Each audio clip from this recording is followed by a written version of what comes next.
Hello guys, welcome to my YouTube channel arts students corner. मैं आज आ गई हूँ आप लोग के लिए एक और वीडियो लेके, जिसमें कि मैं अब हिस्ट्री थीम 1 जो बुक है उसका सेकंड चैप्टर स्टार्ट करने वाली हूँ, Kings, farmers and towns, early states and economies, जिसका हेडिंग था ये चैप्टर का नाम है। और इसका टाइमलाइन है 600 BCE से 600 CE तक। सो ये चैप्टर्स बहुत इंटरेस्टिंग होने वाला है, बिकॉज ये हम पहले भी पढ़ चुके हैं इससे रिलेटेड बहुत कुछ, और अब हम फिर से पढ़ने जा रहे हैं। बहुत मज़ा आएगा पढ़ने में। राजा महाराजाओं के बारे में पढ़ने में किसी नहीं मज़ा आता। और हम इसमें महाजनपद जनपद के बारे में पढ़ेंगे, अर्ली स्टेट्स के बारे में पढ़ेंगे, कैसे वहाँ पे किंगशिप होता था, वहाँ की आर्थिक स्थिति कैसी थी, ये सब कुछ हम इस चैप्टर में पढ़ेंगे। और वहाँ पे लोग कैसे रहते थे, ये सब कुछ। और वहाँ का शासन, ये रूलिंग सिस्टम क्या था, कैसे था, इम्पोर्टेंट कौन से स्टेट्स थे, उनके नाम, उनके कैपिटल सिटीज़, इस चैप्टर में हम यही सब कुछ पढ़ेंगे। और हमें उसके बारे में कैसे जानकारियाँ मिलती हैं हम ये भी पढ़ेंगे। सो चलिए इस चैप्टर को शुरू करते हैं। इस चैप्टर का नाम है किंग्स, फार्मर्स एंड टाउन्स, जिसका मतलब होता है राजा, किसान और नगर, और अर्ली स्टेट्स एंड इकोनॉमीज यानी कि आरंभिक राज्य और अर्थव्यवस्थाएं। इसका टाइम पीरियड है 600 ईसा पूर्व से लेकर 600 ईस्वी तक। सो शुरू करते हैं। There were several developments in different parts of the subcontinent during the long span of 1500 years following the end of the Harappan civilization. Harappa सभ्यता के बाद 1500 वर्षों के लंबे अंतराल में उपमहाद्वीप के विभिन्न भागों में कई प्रकार के विकास हुए। This was also the period during which the Rig Veda was composed by people living along the Indus and its tributaries. यह वही काल था जब सिंधु नदी और इसकी उपनदियों के किनारे रहने वाले लोगों द्वारा ऋग्वेद का लेखन किया गया था, ऋग्वेद की रचना की गई थी। Agricultural settlements emerged in many parts of the subcontinent, including North India, the Deccan Plateau, and the parts of Karnataka.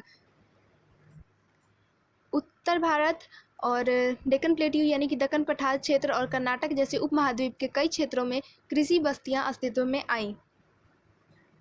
Besides, there is evidence of pastoral population in the Deccan and further south. New modes of disposal of the dead, including the making of elaborate stone structures known as megaliths, emerged in central and south India from the first millennium BCE. In many cases, the dead were buried with a rich range of iron tools and weapons. साथ ही डेक्कन और दक्षिण भारत के क्षेत्रों में चरवाहा बस्तियों के प्रमाण भी मिलते हैं। ईसा पूर्व की पहली सहस्त्र शताब्दी के दौरान मध्य और दक्षिण भारत में शवों के अंतिम संस्कार के नए तरीके भी सामने आए, जिनमें महापाषाण के नाम से ख्यात पत्थरों के बड़े बड़े ढांचे मिले हैं। कई स्थानों पर पाया गया है कि शवों के साथ विभिन्न प्रकार के लोहे से बने उपकरण और हथियारों को भी दफनाया गया था। From 6th century BC, there is evidence that there were other trends as well. ईसा पूर्व 6ठी शताब्दी में नए परिवर्तनों के प्रमाण भी मिलते हैं। Perhaps the most visible was the emergence of early states, empires and kingdoms. शायद इनमें सबसे ज़्यादा मुखर आरंभिक राज्यों, साम्राज्यों और रजवाड़ों का विकास है। Underlying these political processes were other changes evident in the ways in which agricultural production was organized. इन राजनीतिक प्रक्रियाओं के पीछे कुछ अन्य परिवर्तन थे। इनका पता कृषि उपज को संगठित करने के तरीके से चलता था। Simultaneously, new towns appeared almost throughout the subcontinent. इसी के साथ साथ लगभग पूरे उपमहाद्वीप में नए नगरों का उदय हुआ। Historians attempt to understand these developments by drawing on a range of sources, inscriptions, text, coins, and visual materials. As we will see, this is a complex process. You will also notice that these sources do not tell the entire story. इतिहासकार इस प्रकार के विकास का आकलन करने के लिए अभिलेखों, ग्रंथों, सिक्कों तथा चित्रों जैसे विभिन्न प्रकार के स्रोतों का अध्ययन करते हैं। जैसा कि हम आगे पढ़ेंगे, यह एक जटिल प्रक्रिया है और आपको यह भी आभास होगा कि इन स्रोतों से विकास की पूरी कहानी नहीं मिल पाती है। सो यहाँ पे यही कुछ दिया हुआ था कि कैसे, कौन सी ईस्वी में क्या क्या हमें देखने को मिला, कहाँ कहाँ कैसे कैसे सबूत मिले। अब बगल में एक पिक दिया हुआ है, वो भी मैं आपको दिखा देती हूँ। ये सांची स्तूप जो कि मध्य प्रदेश में, वहाँ से मिला एक इंस्क्रिप्शन है। आप देख सकते हैं इस पर कुछ कुछ लिखा हुआ है और ये 2nd century BCE का है। सो ये इंपॉर्टेंट था, मैंने आपको दिखा दिया इसलिए। और क्या है ना, पिक्चर्स के माध्यम से हमें समझने में आसानी मिलती है इंस्क्रिप्शंस होते क्या है, आप देख सकते हैं। अब हम लोग इस चैप्टर का फर्स्ट टॉपिक स्टार्ट करेंगे, जिसका नाम है प्रिंसेप एंड पियादसी। स्टार्ट करते हैं इसको। Some of the most momentous developments in Indian epigraphy took place in the 1830s। Epigraphy क्या है? Epigraphy is the study of inscriptions. यहाँ पे दिया हुआ है, देख लीजिए, आपके बुक में दिया हुआ है। Some of the most momentous developments in Indian epigraphy took place in 1830s. भारतीय अभिलेख विज्ञान में एक उल्लेखनीय प्रगति 1830 के दशक में हुई। This was when James Princip, an officer in the Mint of East India Company, deciphered Brahmi and Kharosthi, two scripts used in the earliest inscriptions and coins. जब ईस्ट इंडिया कंपनी के एक अधिकारी जेम्स प्रिंसेप ने ब्राह्मी और खरोष्टी लिपियों का अर्थ निकाला, he found that most of this mentioned a king referred to as Piyadasi, meaning pleasant to behold. इन लिपियों का उपयोग सबसे आरंभिक अभिलेखों और सिक्कों में किया गया है। प्रिंसेप को पता चला कि अधिकांश अभिलेखों और सिक्कों पर पियदसी यानी मनोहर मुखाकृति वाले राजा का नाम लिखा है। There were a few inscriptions which also referred to the king as Asoka, one of the most famous rulers from the Buddhist text. Prinsep को पता चला कि अधिकांश अभिलेखों और सिक्कों पर पियदसी यानी मनोहर मुखाकृति वाले राजा का नाम लिखा है। कुछ अभिलेखों पर राजा का नाम अशोक भी लिखा है। बौद्ध ग्रंथों के अनुसार अशोक सर्वाधिक प्रसिद्ध शासकों में से एक था। This gave a new direction to investigations into early Indian political history, as European and Indian scholars used inscriptions and text composed in a variety of languages to reconstruct the lineage of major dynasties that had ruled the subcontinent. Lineage, ये जो lineage दिया हुआ है ना, इसका मतलब होता है कुल, गोत्र या हम कह सकते हैं वंश। इस शोध से आरंभिक भारत के राजनीतिक इतिहास के अध्ययन को नई दिशा मिली, क्योंकि भारतीय और यूरोपीय विद्वानों ने उपमहाद्वीप पर शासन करने वाले प्रमुख राजवंशों की वंशावलियों की पुनर्रचना के लिए विभिन्न भाषाओं में लिखे अभिलेखों और ग्रंथों का उपयोग किया। As a result, the broad contours of political history were in place by the early decades of the 20th century. Contours मतलब होता है रूपरेखा। परिणाम स्वरूप 20वीं सदी के आरंभिक दशकों तक उपमहाद्वीप के राजनीतिक इतिहास का एक सामान्य चित्र तैयार हो गया। Subsequently, scholars began to shift their focus to the context of political history, investigating whether there were connections between political changes and economic and social developments. It was soon realized that while there were links, these were not always simple or direct. उसके बाद विद्वानों ने अपना ध्यान राजनीतिक इतिहास के संदर्भ की ओर लगाया और यह छानबीन करने की कोशिश की कि क्या राजनीतिक परिवर्तनों और आर्थिक तथा सामाजिक विकासों के बीच कोई संबंध था। शीघ्र ही यह अभ्यास हो गया कि इनमें संबंध तो था, लेकिन संभवतः सीधे संबंध हमेशा नहीं थे। यहाँ पे एक बॉक्स दिया हुआ है, इनमें इंस्क्रिप्शंस के बारे में दिया हुआ है, तो ये भी हम लोग पढ़ देते हैं। और इसमें इंस्क्रिप्शंस आ सकता है क्वेश्चन में कि क्या है इंस्क्रिप्शन, 1 वर्ड या 1 मार्क्स या 3 मार्क्स के क्वेश्चन में, तो उसमें हम लोग लिख सकते हैं। Inscriptions are writings engraved on hard surfaces such as stone, metal और पॉटरी। अभिलेख उन्हें कहते हैं जो पत्थर, धातु या मिट्टी के बर्तन जैसी कठोर सतह पर खुदे होते हैं या लिखे रहते हैं। They usually record the achievements, activities और ideas of those who commissioned them and include the exploits of kings और donations made by women and men to religious institutions. अभिलेखों में उन लोगों की उपलब्धियां, क्रियाकलाप या विचार लिखे जाते हैं जो उन्हें बनवाते हैं। इनमें राजाओं के क्रियाकलाप तथा महिलाओं और पुरुषों द्वारा धार्मिक संस्थाओं को दिए गए दान का ब्यौरा होता है। Inscriptions are virtually permanent records, some of which carry dates. यानी अभिलेख एक प्रकार से स्थायी प्रमाण होते हैं। कई अभिलेखों में इनके निर्माण की तिथि भी खुदी होती है, जिन पर तिथि नहीं मिलती। उनका काल निर्धारण आमतौर पर पूरा लिपि अथवा लेखन शैली के आधार पर काफ़ी आसानी से कर दिया जाता है। तो इसमें यही बताया हुआ है और एक एग्जाम्पल दिया हुआ है कि for instance 250 BCE the letter A को ऐसे लिखा जाता था, आप लोग देख सकते हैं ऐसे, फिर ऐसे लिखा जाने लगा 500 CE तक। अब हम लोग आगे पढ़ते हैं। The earliest inscriptions were in Prakrit, a name for language used by ordinary people. प्राचीनतम अभिलेख प्राकृत भाषाओं में लिखे जाते थे। प्राकृत उन भाषाओं को कहा जाता था जो जन सामान्य की भाषाएं होती थी। Names of rulers such as Ajatasattu and Asoka, known for Prakrit text and inscriptions, have been spelled in their Prakrit forms in this chapter. इस अध्याय में अजातशत्रु और अशोक जैसे शासकों के नाम प्राकृत भाषा में लिखे गए क्योंकि यह नाम प्राकृत अभिलेखों से प्राप्त हुए हैं। You will also find terms in languages such as Pali, Tamil and Sanskrit, which too were used to write inscriptions and text. आपको यहाँ तमिल, पाली और संस्कृत जैसी भाषाओं के भी शब्द मिलेंगे क्योंकि इन भाषाओं से भी अभिलेख लिखे जाते थे और अभिलेख मिले हैं। It is possible that people spoke in other languages as well, even though these were not used for writing. और यह भी संभव है, हो सकता है कि लोग अन्य भाषाएं भी बोलते थे लेकिन इनका उपयोग लेखन कार्य में नहीं किया जाता था। अब हम चलते हैं हमारे दूसरे टॉपिक की और उसको कंटिन्यू करते हैं। ये बगल में दिया हुआ था, मैंने सोचा ये भी इंपॉर्टेंट है, इसमें से भी क्वेश्चन आते हैं तो मैं आपको ये बता दूँ। तो उम्मीद है आप लोग को ये वाला बॉक्स समझ आ गया होगा इसमें क्या दिया हुआ है। अब हम लोग चलते हैं सेकेंड टॉपिक की ओर। सो फ्रेंड्स, अब हम स्टार्ट करेंगे second topic, the earliest states, और इसका फर्स्ट सब टॉपिक है द 16 महाजनपद्स। इसको हम लोग अभी स्टार्ट करेंगे, फिर आगे बढ़ेंगे। और एक चीज़, आप लोग को लग रहा होगा ना मैंने बुक टेढ़ा रखा है, बट मैंने बुक नहीं टेढ़ा रखा है, एक्चुअली स्पेस की प्रिंटिंग ही ऐसी है टेढ़ी टाइप की। पहले मुझे लगा मैंने बुक टेढ़ा रखा है, फिर मैंने अरेंज किया, फिर पता चला अरे इसकी तो प्रिंट ही ऐसी है। सो द 16 महाजनपद यानी कि 16 mahajanapada. The 6th century BC is often regarded as a major turning point in the early Indian history. आरंभिक भारतीय इतिहास में 6ठी शताब्दी ईसा पूर्व को एक महत्वपूर्ण परिवर्तनकारी काल माना जाता है। क्यों?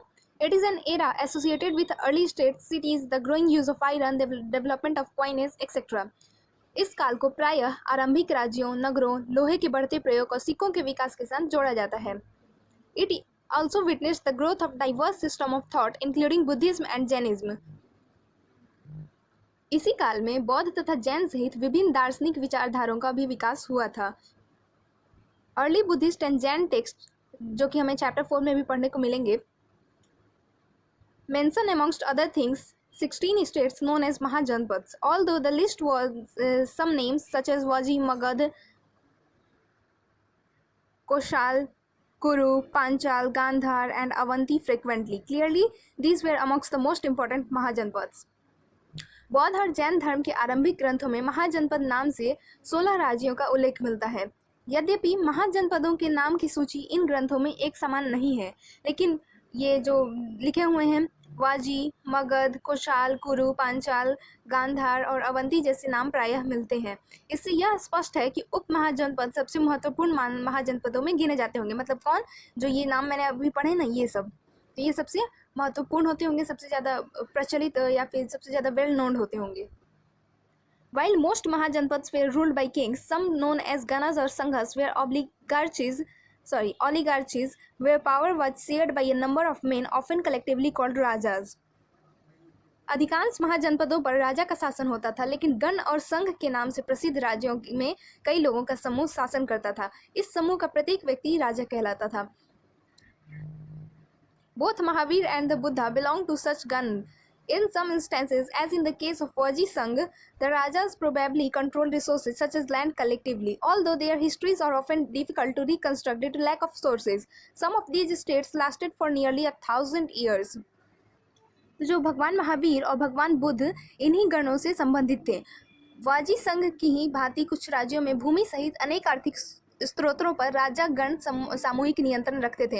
यद्यपि स्त्रोतों के अभाव में इन राज्यों की इतिहास पूरी तरह लिखे नहीं जा सकते, क्योंकि हमारे पास उतने सोर्सेज नहीं है, इनसे रिलेटेड ज़्यादा इंस्क्रिप्शंस टेक्स्ट नहीं है, लेकिन ऐसे कई राज्य लगभग 1000 साल तक बने रहे।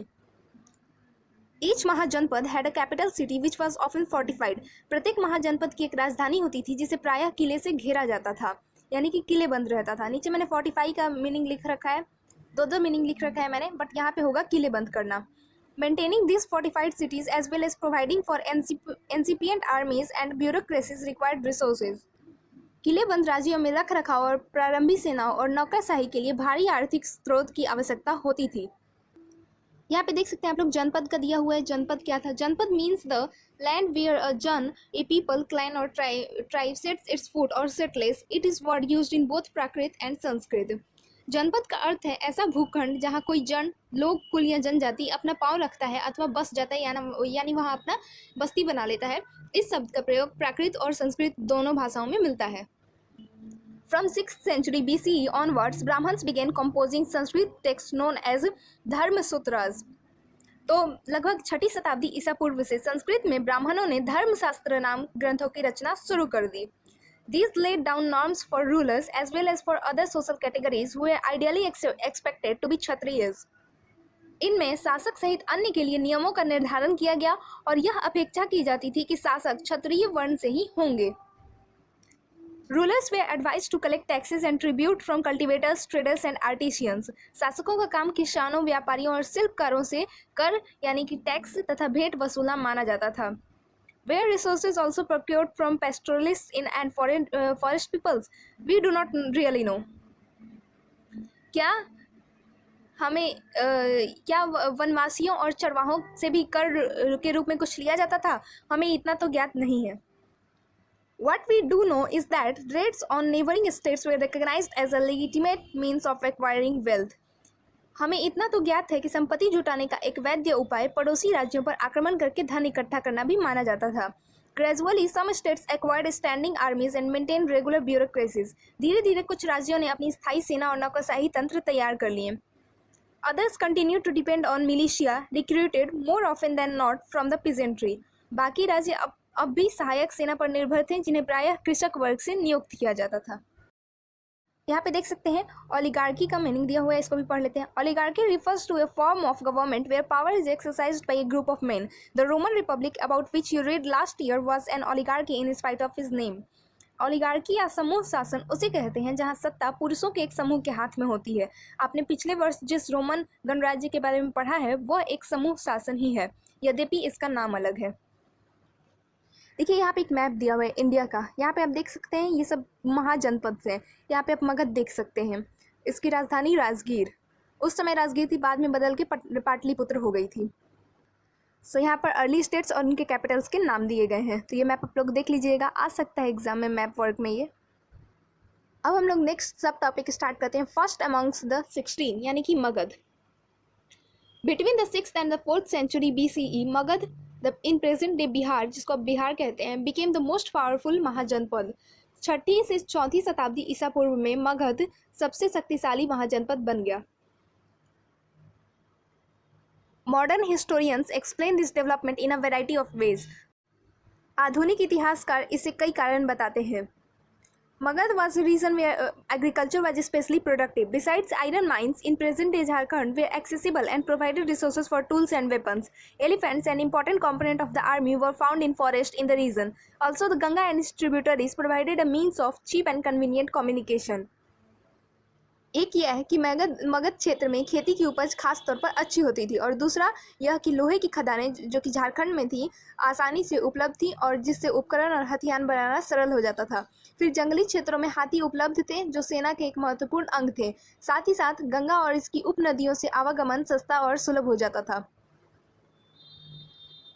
However, early Buddhist and Jain writers who wrote about Magad attributed its power to the policies of individuals, ruthlessly ambitious kings, of whom Bimbisar, Ajatasattu, and Mahapadmananda are the best known, and their ministers who helped implement their policies.